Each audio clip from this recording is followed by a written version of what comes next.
Uh, Good morning, everyone. My name is Dennis Dunlap, and I want to welcome you to this very informative workshops on the basics of digital marketing for your business. Our presenter this morning is Jordan Shea. Jordan has been a digital marketing freelance contractor for 5 years. She is also an active SCORE mentor. Jordan is active participant in Indianapolis coworking and entrepreneurship community and is going to bring you the latest digital strategies to help you grow your business. So this presentation will be recorded and posted on our website following the webinar. You can find it at score.org/Indy.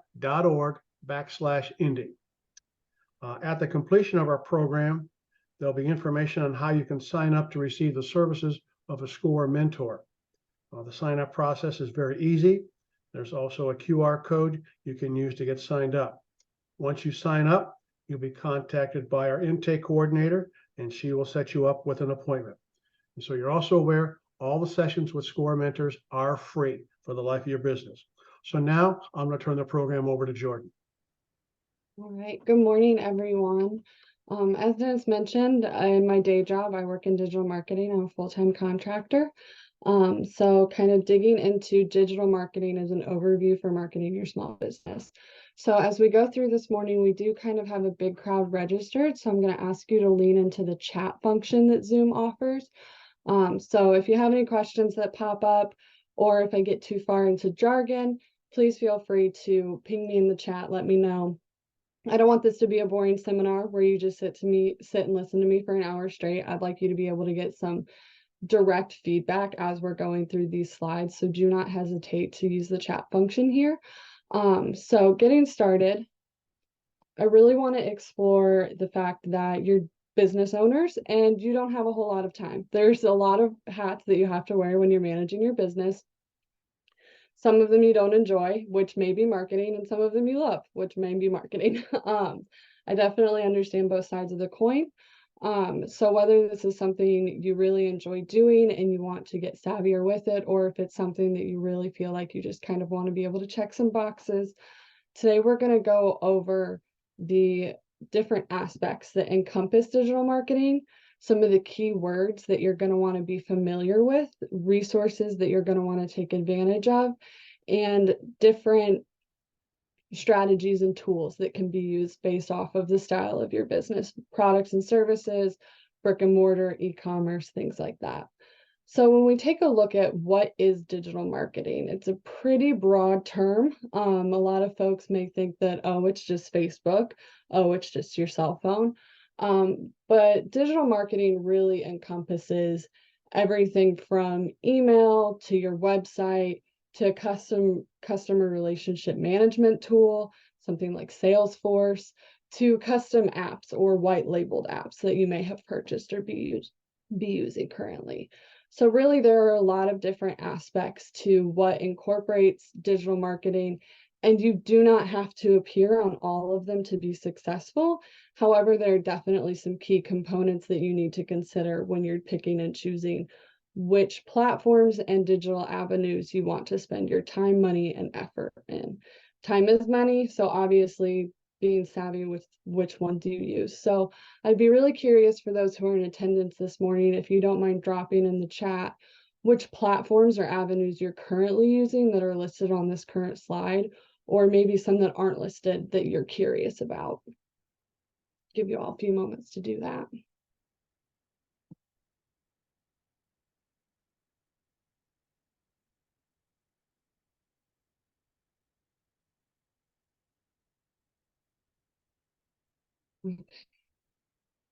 Great. Thank you, Shalonda. That's great to know. Word of mouth. Okay, capitalizing on that in the digital world is huge. Okay. Thank you so much. Okay, so knowing that, all right, I would love to get started just talking about key terminology and some of these different avenues that you're going to want to be aware of, from CRMs to social media platforms. Yeah, some of the key terms, some of the key data points you're going to want to be paying attention to, so that way you can figure out what changes you need to make to get better with them, or whether or not they're worth your time to even start on. So getting started with websites, I feel like these are kind of the building blocks, very foundational here. You want to know a lot about how your website is performing. What's the point of having a website if you have no idea whether or not people are seeing it, whether or not they're visiting it? And one crucial part when choosing or building a website is, can you track analytics? So things like WordPress, GoDaddy, I'm a huge GoDaddy proponent. They're great for this. Do they tell you whether or not people are visiting your website and how many people are visiting your website? A good example of how this applies in your day-to-day business goes back to Barbara's word of mouth network. If you're trying to get folks to visit a new website that you've built and you've got a strong word of mouth network, does that translate to any digital engagement? Can you actually see folks visiting your website? Again, if you see that folks aren't, should you be putting as much effort into that website? So analytics are really important. So I put at the top Google Analytics because primarily this is the go-to tool for digital marketing for viewing what traffic looks like. As I mentioned, GoDaddy has like an onboard dashboard that you can use. So pick what you're comfortable with. If you don't feel like adding in additional tools like Google Analytics, picking something like Wix that has all of that available up front will be worth your while. So again, things like word of mouth, you've been promoting a lot, you've been sending a lot of emails, you've got engagement on social media, you're going to want to start paying attention to your website traffic. So that's just the benchmark figure telling you how many individuals are visiting your website. Good case in point for this is Instagram has statistics to tell you how many folks have clicked on your link in bio. If that is telling you that folks are clicking through to your website, but your dashboard is telling you you're not really getting any folks from social media, that's always something to be aware of. The next thing to pay attention to is landing pages. So maybe your link in bio is something that you're not paying attention to updating regularly. What landing page is that directing to? Is it going to your homepage on your website, or is it a customized page that's specific to promotion or sale? These pages can be really useful, and they can also be one-offs. If you have a GoDaddy, or not a GoDaddy account, a MailChimp account, if that's what you use for email, you have a landing page function. Do you need a full website, or do landing page forms and informational one-pagers get the job done for you? Lots of tools and options out there for these. It's picking and choosing based off of these analytics, what you're getting the best engagement for. And then web host, I've mentioned quite a few of these here. Wix, GoDaddy, WordPress is also a very well-known but blog-heavy platform. So paying attention when you are picking and choosing your website, when you're picking and choosing your email provider. I see a lot of folks mention that they are currently engaging in email. Is MailChimp something that you can shift away from having a website if you're seeing you get no traffic? Or if you hear from a lot of folks that they feel like you're hard to find, is a website something you need to invest more time in? Being aware of these key terms and how you're using them, not just the terms, but the actual thing itself, is really important to knowing whether or not it's optimized or you need to pick a different avenue. Any questions about websites so far? I'll give a moment if someone wants to unmute and speak up. Can you speak to MailChimp one more time? I think I missed that. What is that? Yeah, so MailChimp, Shalon is giving me a nice segue to the next. They are an email provider. So much like you would sign up on GoDaddy for a website, MailChimp will give you a way to send emails to an email list. And as I mentioned, MailChimp gives you the ability to create landing pages. So maybe you're not at the point where you want to spend $60 a month to host a website that you've got to try to keep up to date. Maybe that's not where you're at in your business so far.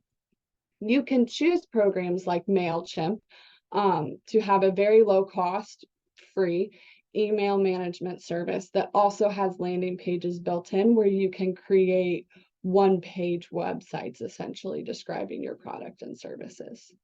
Does that answer your question? Definitely. Thank you. Yeah, of course.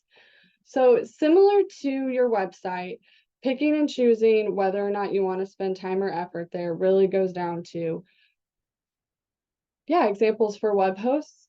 So as I mentioned, GoDaddy is one of my favorites. I keep talking about them quite a bit.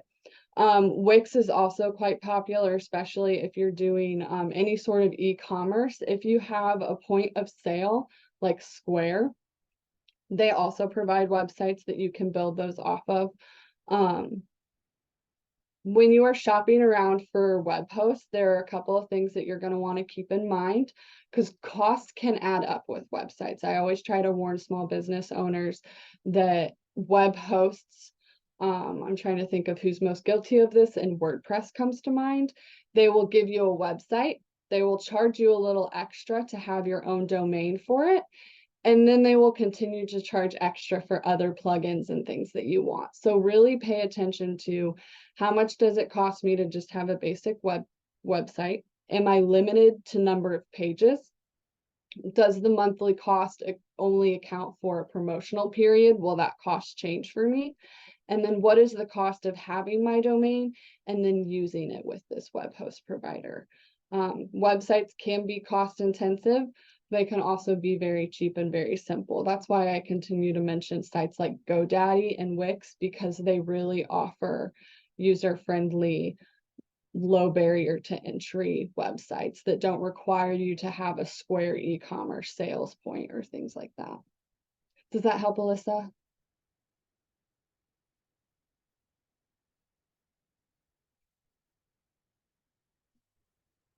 So yeah, email is a very similar story, paying attention to what is working and what isn't. So some of your key figures here are going to be your email open rate. So if you are using a SharpSpring or a MailChimp, again, what data can you get from these programs for free? What are they going to charge you extra to view? Always being aware as a small business owner of what the cost is. You're going to want to know how many people are actually opening your emails. So again, similar to the traffic figure for your website, if you're spending a lot of time to develop copy on a website or a lot of money to host a website, same with email, spend a lot of money, spend a lot of time. If nobody is visiting that website, nobody's opening the email, what can you do to make it more engaging, or do you need to shift focus to another platform?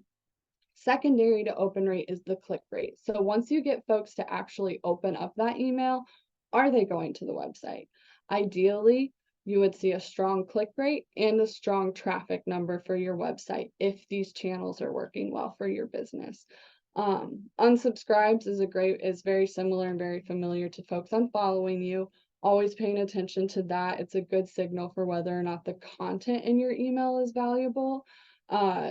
Often if you see a lot of unsubscribes after you send an email, it's a really good sign that whatever caused folks to sign up doesn't align with the content that they're now receiving. And then as well, footer. You are required by law to have an unsubscribe button in the footer of the emails that you send through an email platform. So if you are just sending a one-off email to a personal lead, someone you've met, someone who gave you their business card, that's not required. However, if you are using a SharpSpring or a MailChimp, you must have that unsubscribe button in the footer. It is not something that you can get rid of. However, there's a lot of opportunity with this footer. You should always include your email. Again, just because it's in the header doesn't mean they're going to scroll all the way back to the top, including your email, social media links, if you have a brick and mortar, your address, other places where you'd like to be found as well can be used in this footer. So websites are very common, and most businesses these days see them as non-optional. Just simply creating one-page websites is often common among our members, but it's just a great way for you to appear in Google searches, Microsoft searches, and for folks to kind of be able to legitimize your business a little bit. Email, however, not everybody has the client base for this. If you are running a word of mouth, you're not necessarily sending an email newsletter every week to 10 folks. You may send one every quarter to those individuals. But yeah, that's kind of the basics of email. And in every one of these slides, there is a link in the bottom right-hand corner, and that will be included on the website as well for SCORE, where you can go through and find even more keywords. So if you find that you're looking at email providers, or you find you're looking at web hosts and you keep seeing them mention a term that you're not familiar with or would like to know more about, there's, I believe, close to 200 terms in that document that you'll be able to go through and refer to. So I'll open the floor now for some email questions.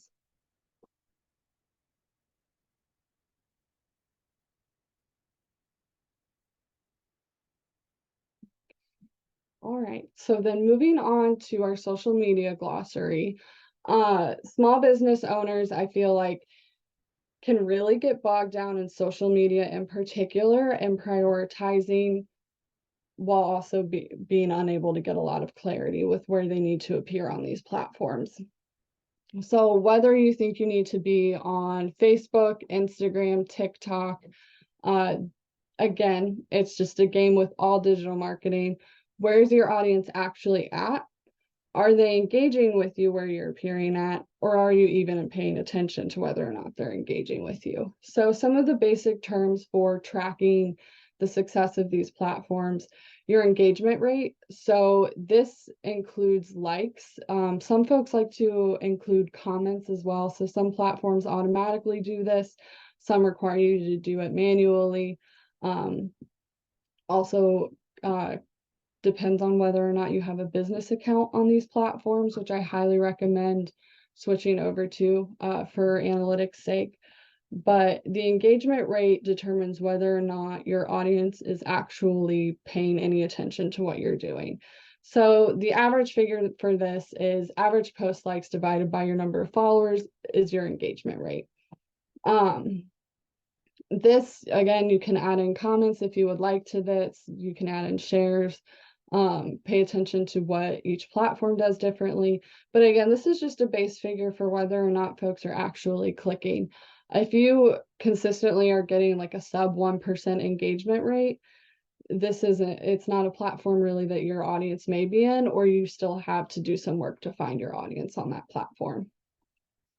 Click-through rate is very similar, but that's more specific to if you've got a link in a Facebook post or a LinkedIn post. If you've got a link in bio on Instagram, are they actually clicking through? So if you've got strong engagement, but you don't feel like it's doing anything for you, are folks actually going to your website at all? Are they going to the content that you're trying to get them to visit? Are they clicking through to your email at all? So again, just continuing to pay attention to the signals that your audience is sending you. Another really important distinction and metric is reach versus impressions.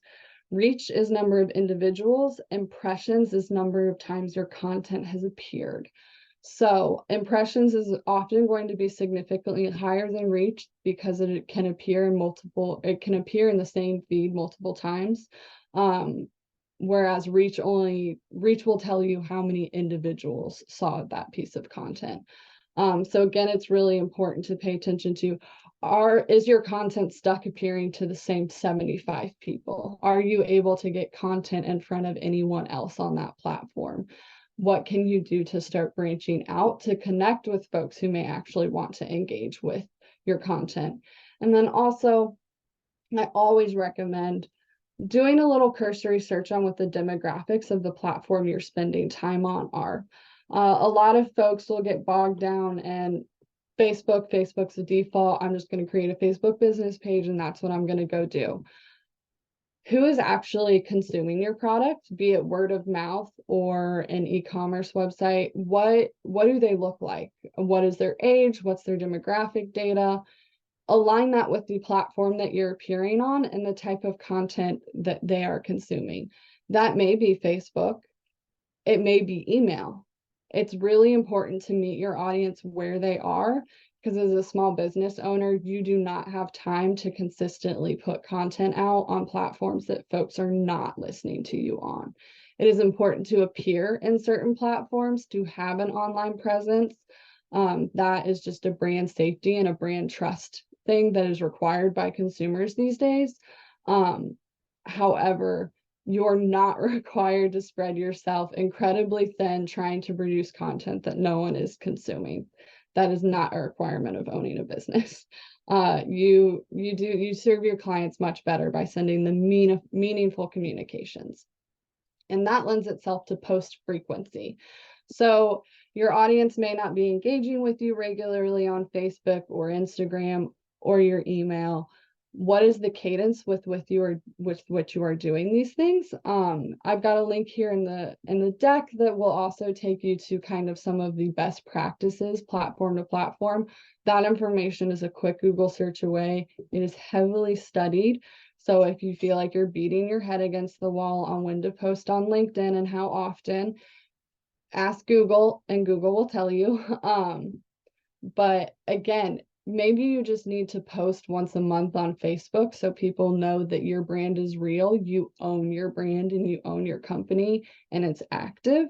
Maybe that's just kind of a lip service that you have to provide to appear in searches. Maybe your audience is incredibly engaged with you on Instagram and you do need to be sharing to your Instagram stories multiple times a week. Really depends on, again, who your audience is and when and where they're engaging with you. And then avatar is kind of just an industry term for who's your ideal customer. Who is that person that's actually clicking purchase? And where are they appearing at? So if you have ever worked on the business model canvas with SCORE, if you have not, I highly recommend you do. There's a section on there called customer segments. So who is your referral source? What are their demographics? Who is your consumer? What are their demographics? And where are they at? And where can you reach them? And that's kind of universal to digital marketing, not just social media. Some demographics pay absolutely no attention to Instagram posts from businesses. Are you trying to post on Instagram to an audience that isn't paying attention to those? So yeah, just a lot of thoughtfulness and a lot of review of some of these terms that can feel really like a lot of jargon. But getting familiar with them is definitely worthwhile. So that way you aren't spending time where you don't need to be spending it. Now, I'm sure this one is going to open the door to a lot of questions. So I'd love to see what everyone has to ask about how to use social media within their digital marketing mix.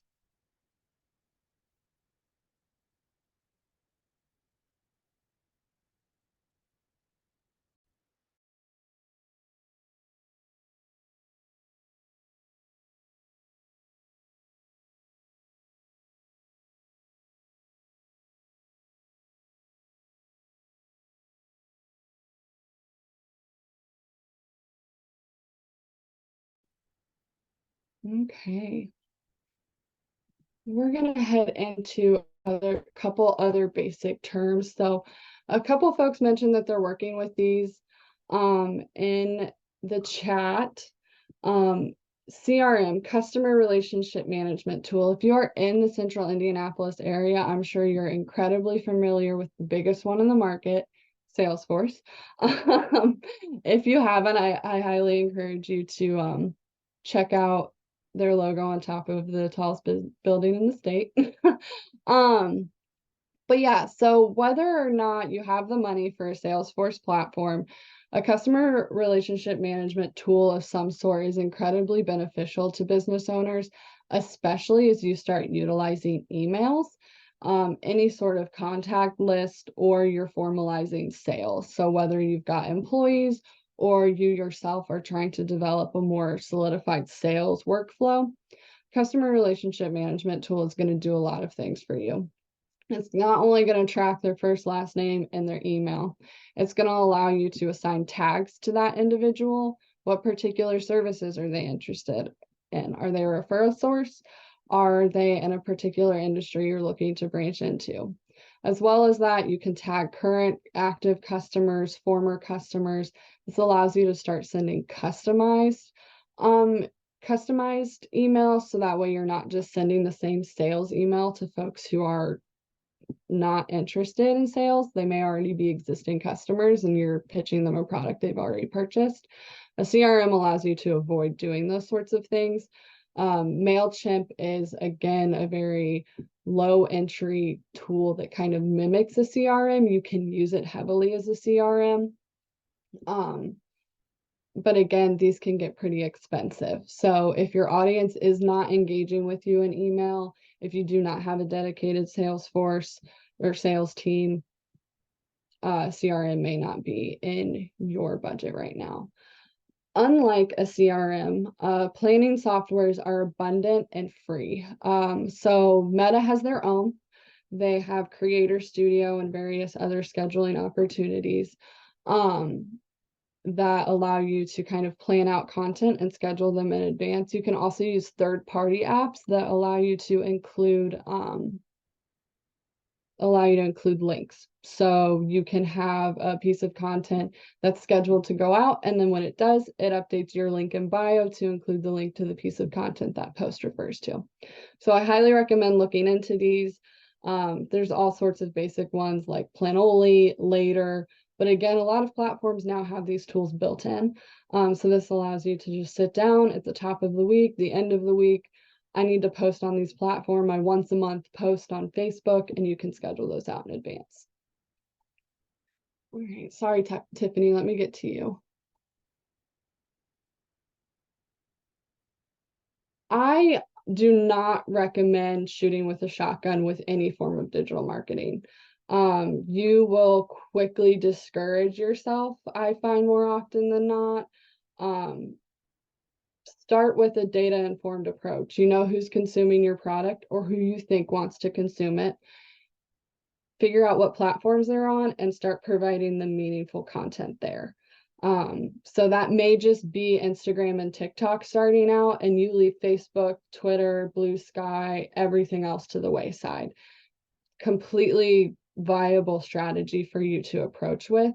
It's when you are spending a month or two and getting absolutely nowhere on a platform, do you need to adjust the content that you're posting, or do you need to try a different platform?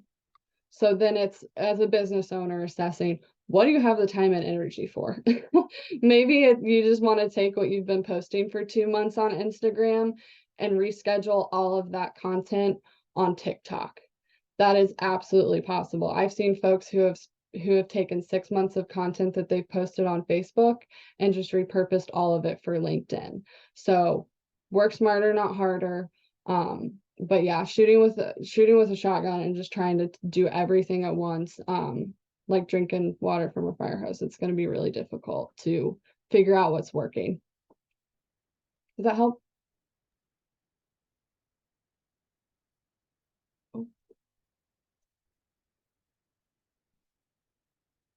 Oh, no worries. Thank you so much, Tiffany. That's a very good question.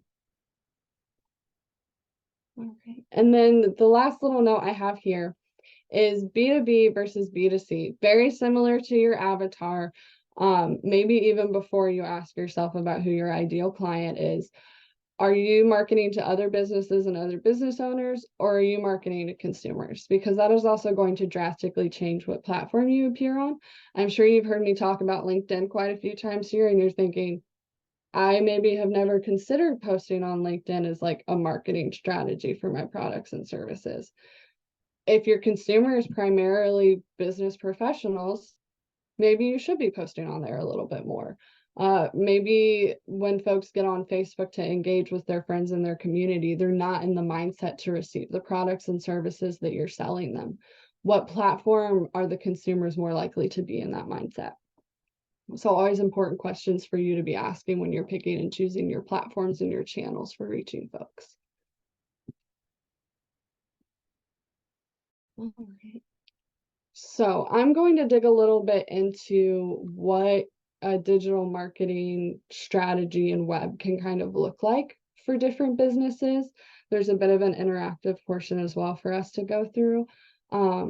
But I would love, again, to just take a pause, make sure that I give everybody plenty of time to ask questions that they've got so far.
Hi, you're muted.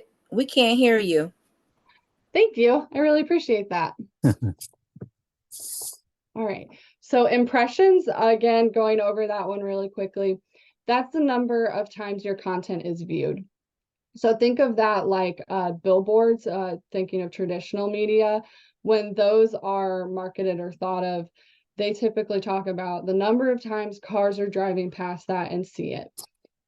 That often doesn't account for the same person driving past it and seeing it multiple times. That's impressions for you. So if I see your ad 5 times, it's going to be 5 impressions, even though it's only 1 reach. Does that help?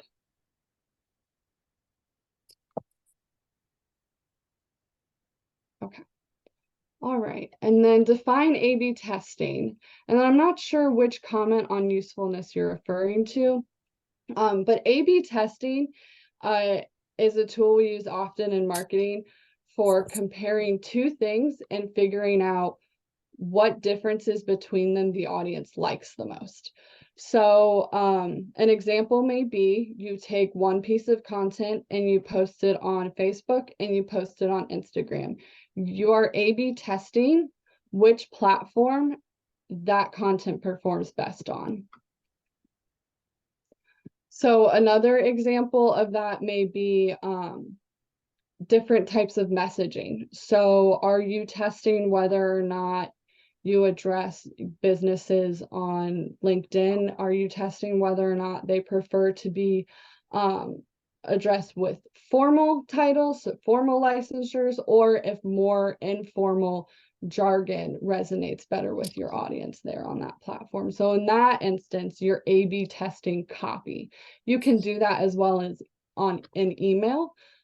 So maybe you send an email out. The first one has a certain title with an emoji in it. The second one has a more formal title, no emoji. You're A/B testing what gets folks to open that email.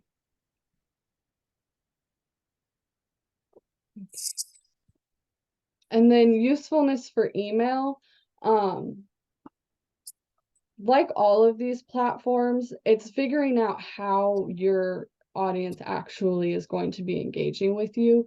So a lot of folks put a lot of money into buying emails, fluffing and building email lists, whether they're running ads to capture email lists, they're offering discount codes to save email lists, to save emails and get those from folks. How successful and useful are those emails to you? Are you able to actually convert sales off of them? Or are you spending a lot of time and money to manage email lists that have a less than stellar open and click-through rate? Should you maybe be doing quality over quantity in that instance? Where you're focusing on getting individual email lists from warm leads and contacting them on a one-on-one basis versus an email list newsletter style communication. Does that help?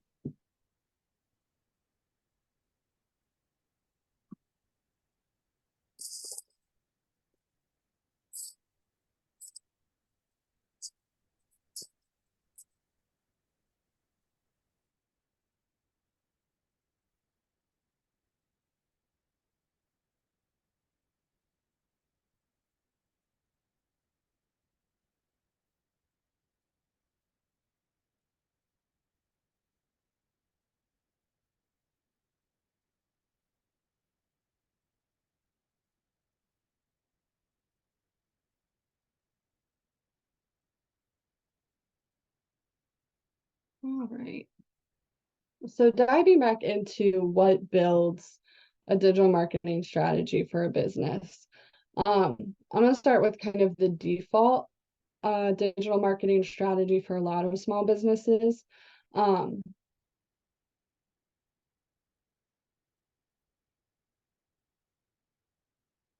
um, Dennis, do you mind responding to Joanna and helping her out? Okay, so starting with the foundations of a small business strategy, we really like to talk about starting with having a website. And the reason why we like to focus on having a website is because you yourself own this and control this. As much as we like to say, oh, it'll never happen, Facebook may not exist tomorrow, Google may not exist tomorrow, but your website is something that you own, and the data that you get from it, you can retain yourself. How much proximity do you have to pay web providers to get a unique domain without, for example, Wixsite? Okay, so I honestly, off the top of my head, couldn't say what a monthly cost would be, but I would want to guarantee sub 100. If you find that you can't get a Wix website without yourbusiness.wixsite.com for less than $100, go elsewhere. Find a different web host. GoDaddy definitely has a cheap option for being able to get your own domain. Again, be very wary of the sites that continue to nickel and dime you for things. So one thing that a lot of these web hosts and web providers try to do too is they'll try to charge you a convenience fee for doing all the domain work for you. If you buy your domain and you own it, be it through Google or web host, HostGator, whoever you purchase it from, there are web hosts that allow you to connect that domain that you have bought and owned for free. So again, Wixsite, I know they love to upcharge for that special domain, but I highly recommend if you are at the point where you're spending over $100 to have your website under your name a month, that's way overpriced and you shouldn't be paying. And again, with all of these, if you do need specialized help, SCORE mentors, we highly recommend that you submit a form to get connected with a mentor. You'll be matched based off of your skill level and your questions. So when you fill out that form, if you can be incredibly explicit, like asking, I don't know how to get Wixsite out of my domain without $100, we can connect you with a team. We have an entire web review team that is dedicated to websites. So we've got the resources and we can absolutely help you out no matter where you're at with these. So yeah, starting with your website, figuring out who you want to host it, how you want to track the analytics for it, because it's something you own and control. You can update it whenever you want. You can, within reason, put pretty much whatever you want from your business on it. You can collect emails through forums. You can drive folks to call your phone number. Highly recommend starting with a website, even if it is just one single page with your basic services and fees and a short about you section on it. And again, there are lots of cheap and free options that you can find for this. So after your website, then there are a lot of different options that you can start in, but here are some of the basic ones. An email list. So how are you regularly communicating with folks? Is it a newsletter? Are you doing just one-on-one touch points with warm leads? Instagram and Facebook. So a lot of folks find success using the business profiles on these, especially if you have a word of mouth network. Asking folks to follow you on social media platforms is often something that can easily be achieved while you're speaking with that person in person. I honestly, I can't think of the last time I spoke to someone in person and my cell phone wasn't within hand's reach of me. Maybe a generational thing, but if your audience is younger, or any of your consumers are younger and you're doing word of mouth networking with them, asking them in person to connect with you digitally right then and there is extremely powerful. So adding these social media profiles to your footers in your email, your footer on your website, so that way, even if they find you digitally versus in person, they can find you wherever you are. Some folks find it incredibly useful on a WordPress website to have a blog. Some folks publish on Substack, on Medium.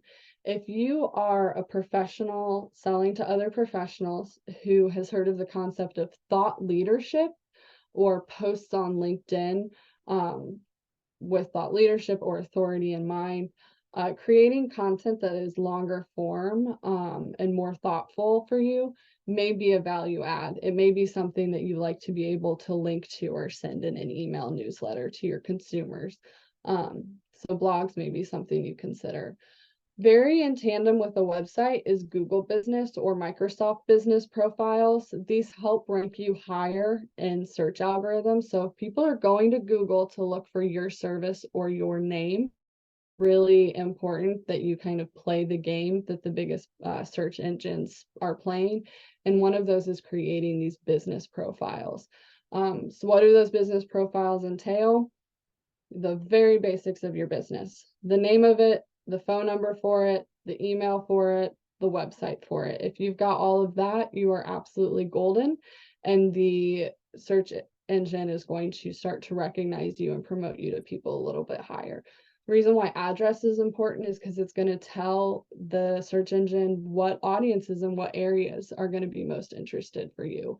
So if someone searches for accountants in my area, if you've got your LLC listed on Google Business along with your address, be it a PO box or your business address, and you've got it hidden publicly, that's still going to help the Google algorithm. So the last and final thing is including those lead forms on your website. So someone's Googled you or they found you on Facebook. Maybe they just want to shoot you a quick question and have you get back to them. Having a form for that on your website can be incredibly beneficial. Having something like that in an email embed is also possible and helpful. So these are all kind of the basics that surround a small business and what they may explore as they get started working in digital marketing.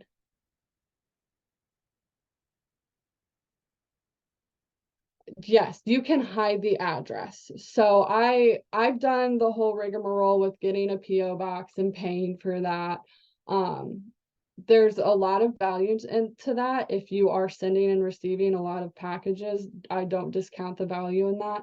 However, if you are just a one person like me, my personal address is clearly where my business is registered to. The IRS knows that. Google does not.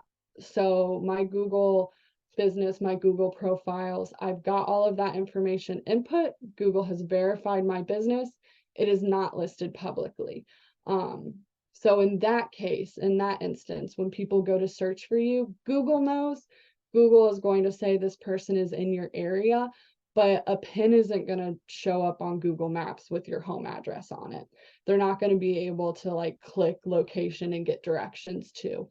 Instead, Google is going to show them the website link for you, or they're going to say, give this business a call, and it's going to have the phone number that you use for your business profile instead. Oh, that's a great tool. Yeah, listen to Shalonda, don't listen to me. That's another good option. Be careful too with virtual mailboxes as well, what you can and cannot put them in. That's my only recommendation, but that is also absolutely an option. And then co-working spaces, as Dennis mentioned in my intro, I'm a big proponent of co-working spaces. They're a great place to connect and meet folks. And often a huge perk of them is that you can use them as your business address, and they know that, they're aware of that. So if you feel like spending the money on a membership for that sort of network, it does come with some extra perks. Okay, so with our last few minutes here, I want to start getting into some examples of how to figure out where to even get started based off of your type of business, right? So first and foremost, reviewing your customer segments, as we mentioned, from that business model canvas, or just what you should know as a business owner. Who's your customer? What's their consumer habits? What's their demographic information? And where are they out online? Are they the demographic that cannot be bothered to open a personal email? Are they the type of customer that will only end up on your website if they are forced to? Figuring out what your consumer habits are digitally are going to make you a lot savvier for how you're making these decisions. As well as how are customers currently finding you? Where are you at? How are people currently engaging with you? Are there engagement trends you can double down in? So if you see folks are really engaging you on Facebook, how do you make that engagement more beneficial to you? Determine budget. So 'tis the season. I'm sure you guys have already started getting lots of marketing for holiday sales. Print is one of the most expensive. It always has been, and it is to this day, forms of marketing.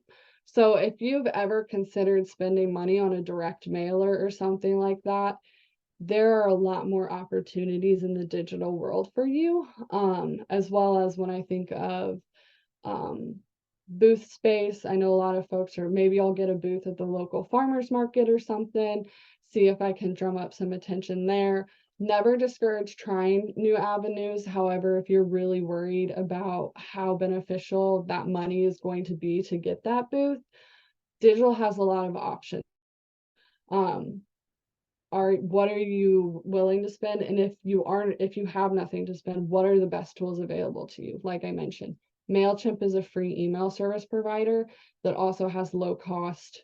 I believe you can even get like 1 per month free landing pages. So do you not have enough money for a website? Do you only need a single landing page to send direct links to? What kind of budget are you working with here? And assess active marketing efforts. So what are you currently doing well? And is there anything that you haven't tried that you have considered trying? So I'd love to get started with example by examples, but I want to make sure some of these are resonating. So please feel free to read through these for a moment. I'm going to give us because we're running short on time here.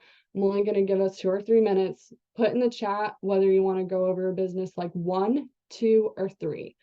So a nail salon where you're providing a service to people, a service that requires you to take time and have supplies, a restaurant where you're hiring multiple people and there's a lot of inventory to manage, or you're doing the work yourself. Maybe you have some contractors. Okay, I see 3.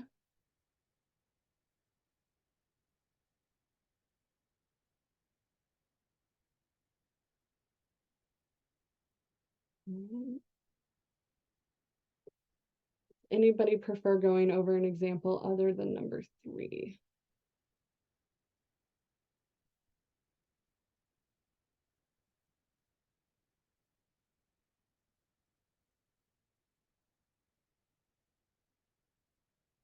All right.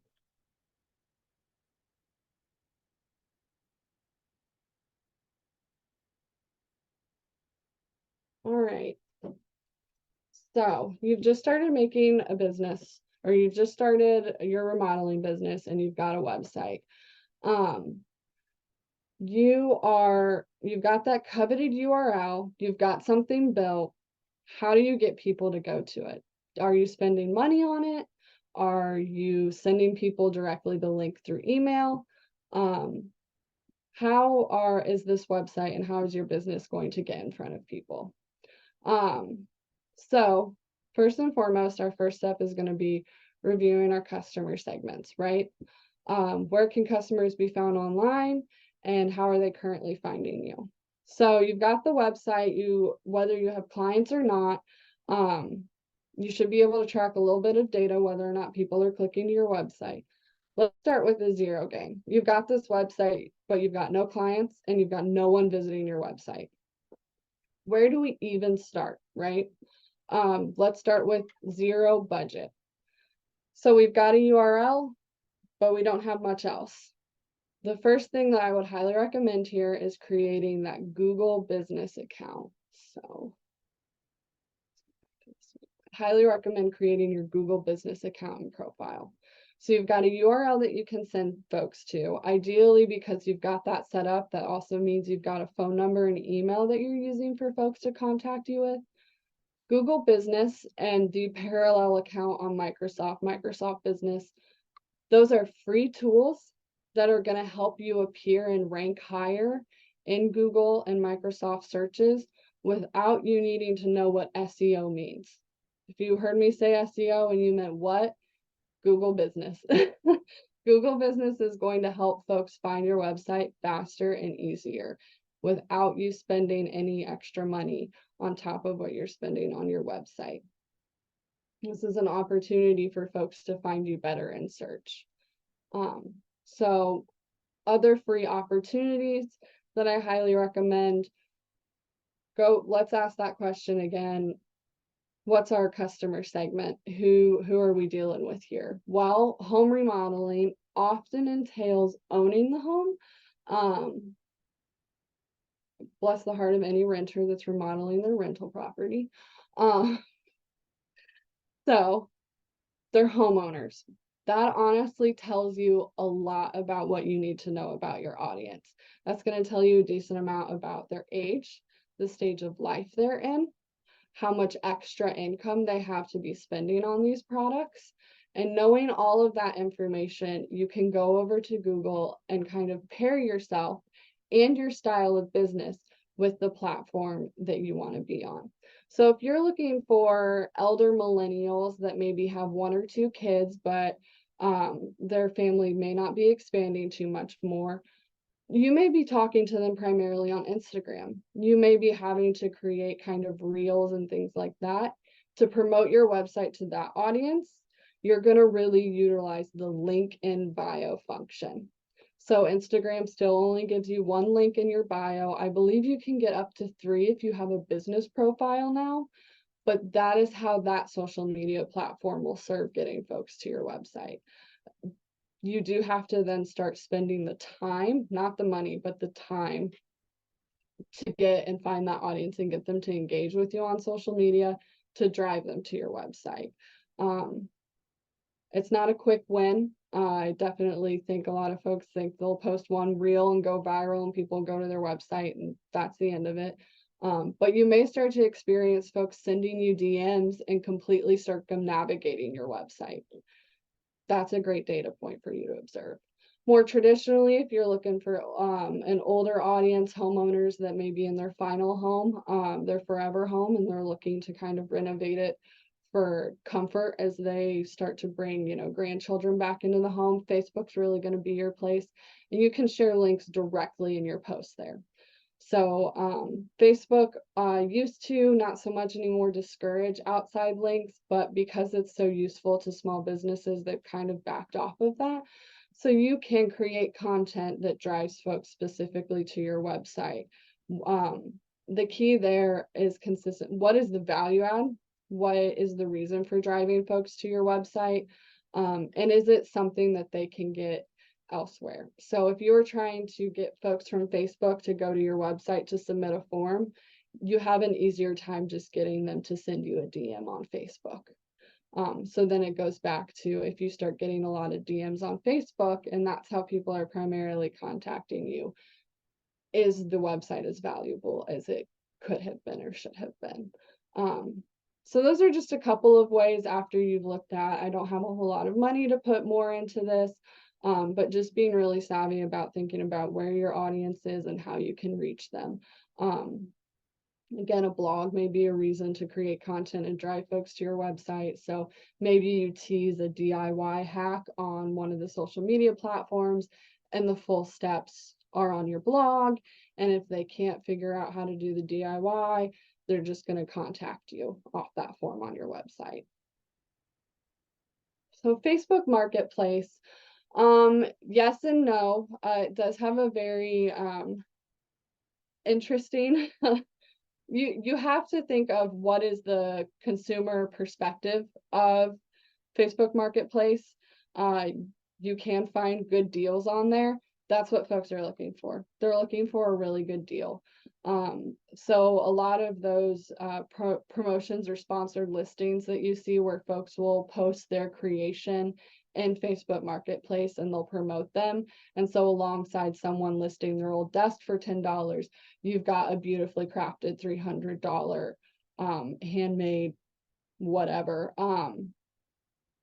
What is the consumer actually searching for and looking for in that audience? I can speak from my professional experience.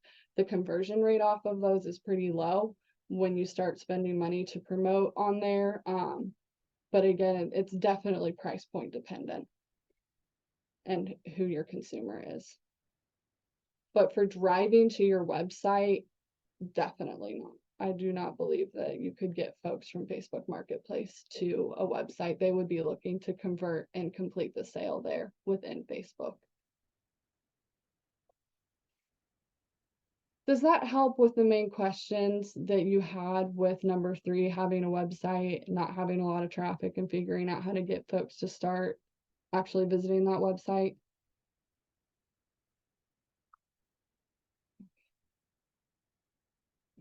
All right, and then we've got a few more minutes. If Dennis tells me no, I won't, but I will open the floor for questions here instead of going through another one of these walkthroughs. However, you've got instructions, you've got the 3 different types. I went through and did build out number 1. So, Alyssa, we did not get to it today. However, these are kind of some of the different options I'd recommend. Really niche here are booking apps. So can you list your business on a DoorDash or on a Vagaro? What other platforms can you take advantage of? Yeah. And then I've got the other 2, so you can kind of work through them on your own. And if you want to meet with a SCORE mentor from the Indy chapter and kind of review these, all of the SCORE mentors have had access to training on how to do these. So I will open the floor for questions.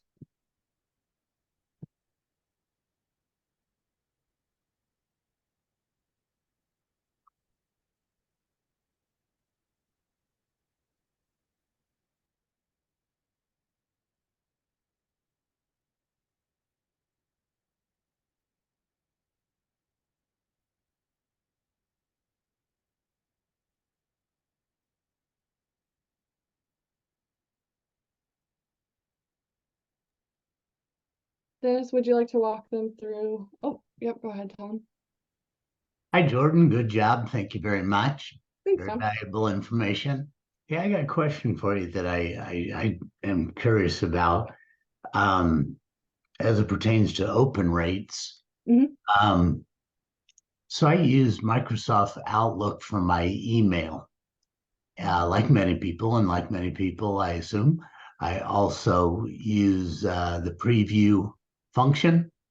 Yes. So if I, am previewing and I look at an email, but I don't click into the email itself, but maybe I scan it and move on, and I don't, really click on that email. Is that viewed as an open for the open rate or not? For most, it is not tracked as an open. Most email providers, unfortunately, cannot see that you've previewed that. However, some of the more expensive higher end CRMs can, but for most products that small business owners will be using, a preview does not count as an open. Okay, so then is it potentially, is it wrong to assume that the open rate might be understated? No, because I think then at that point, people are getting the preview and deciding they're not interested. So I think then your open rate is still incredibly valid and true, because in my mind, if people are previewing it and they aren't bothering to open it, then that is just as valuable a piece of information as them seeing the headline and choosing not to open it. They've gotten a taste for what the contents of that email, what the contents is, and therefore they don't feel it worth opening. And so that, yeah, that's why the open rate, I still go by it and still view it as true. Okay, thank you very much. Mm-hmm. And that also goes to preview, what goes in the preview, this is really in the weeds, can be modified and changed. That it may be referred to as the slug, it may be referred to as the subheader, but it's just as important as your header is making it engaging and making the audience actually want to see the full message. Okay. All right. How to reach a bigger audience and increase traffic for social media. What we all want. Hashtag strategy, I always recommend. Instagram especially, Facebook not as much. LinkedIn, absolutely. You can use hashtags on LinkedIn. So hashtags are kind of a classic way. Geotagging your content, believe it or not. So if you are in Indianapolis posting about doing something in Indianapolis, making sure that that post is geotagged to Indianapolis will also increase the opportunity of it appearing into a wider audience. And then the other one is what I like to call digital networking. So starting to create mutuals. So for younger audience members, this is going to sound really, really familiar, but for older audience members, maybe not. Start finding accounts that either are talking to your ideal audience or talking in a way that you like, and start engaging with them. Follow their account, like their content, comment on them occasionally, and then maybe you get to the point where you can slide into their DMs. The whole point of building those digital relationships and doing that digital networking is because it is beneficial to both of you at that point to reach into each other's audiences. So don't swing above your weight. If you've got 56 followers, do not go after someone with 56,000 followers. But if you can find someone with $5,000 or 5,000 followers in the indie area, maybe that's someone you want to start engaging with and getting into their digital circle. So that one's a little more time intensive than adding hashtags and geotagging your content, but it will help you appear in front of more people. And then for Shopify, I've managed marketing for e-commerce sites, and obviously I'm a SCORE business mentor. My recommendation for figuring out whether or not Shopify is worth your time or money is going back to old school P&Ls, maybe talking to your CPA or your accountant if you have one. But a lot of times Shopify has this point where like you hit a certain threshold of sales and the cost becomes negligible. It becomes a handicap not to be using a Shopify platform.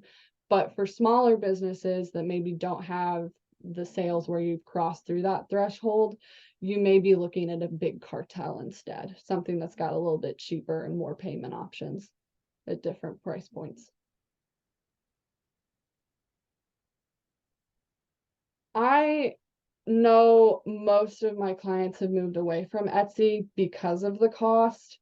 So you're reaching such a large audience for small creators that's really hard to write off. You are taking advantage of, you're taking advantage of a custom search engine. So instead of going to Google and looking for this handcrafted item, Etsy's where you're at because you know that the handcrafters are on Etsy. So Etsy knows that, and that's why they charge so much.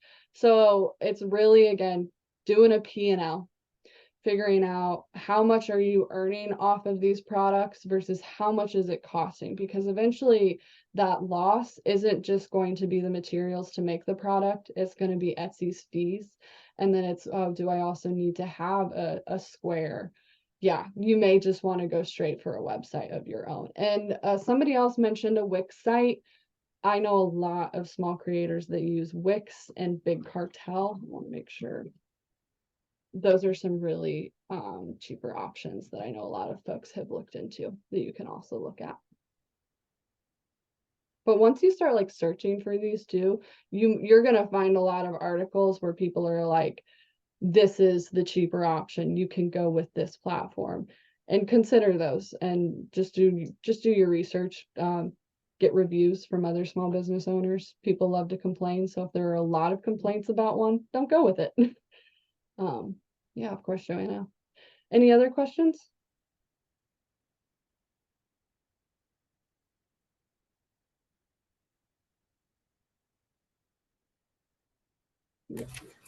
I did have a question.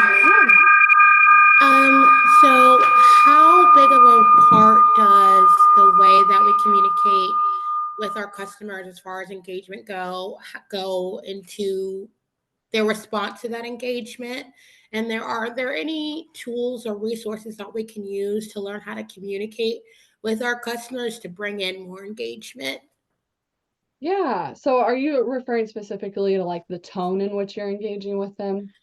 Right. So, like, I'm curious. So, if we're talking about emails, how do we get people to engage with those emails? How are we making sure that the titles and the subtitles that we're using cause people to want to click into those emails and things Yeah. like that, or the reels or the posts that we're making?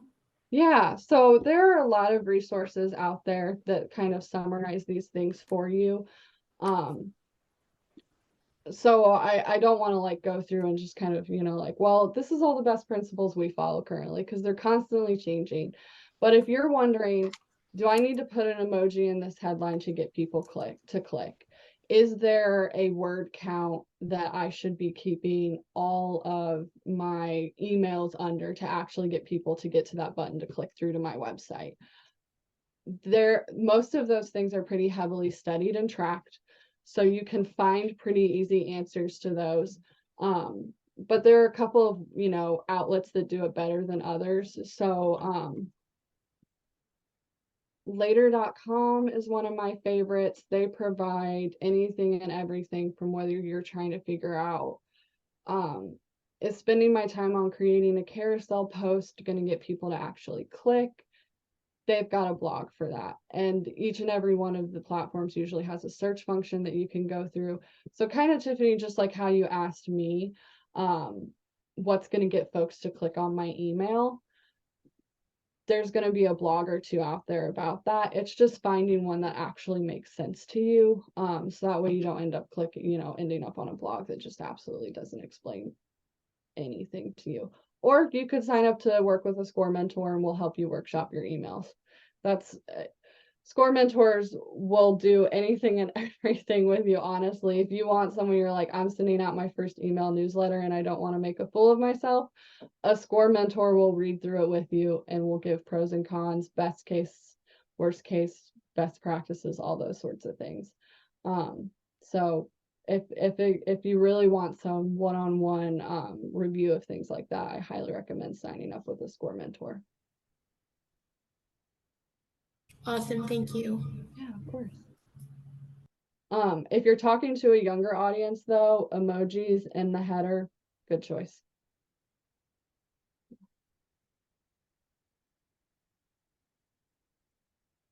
Any other questions? 10 over, that's not too much. Okay. All set, Jordan? Yep. Okay. Thank you. Thanks, Jordan, for your great presentation. I just want to once again remind you, as Jordan has talked about, mentors are available. We have a wide range I can honestly say we have mentors from A to Z, but we don't have a zoologist on our staff. So just have to start with A and keep going forward. It's very easy. You can follow the 3 easy steps that you see there. Go to our website, enter your zip code, and we will match you up by zip code. The mentor request form is very important, as Jordan has talked about. As much information as we can get about what your needs are and what you'd like to talk about will help get you a mentor with that kind of background. And again, it's all free. You'll be contacted to schedule a date and time to meet. We'll meet at your convenience. We'll have an introductory meeting to understand what you're looking for, and then we can proceed from there. And you also have the QR code there that you can scan or click, and that'll get you signed up also. Again, this has been recorded. I can say it has been recorded now, and will be posted on our website, and you can review, hear both the narrative as well as see the slides. So again, thank you all for participating, and enjoy the rest of your day. Thank you.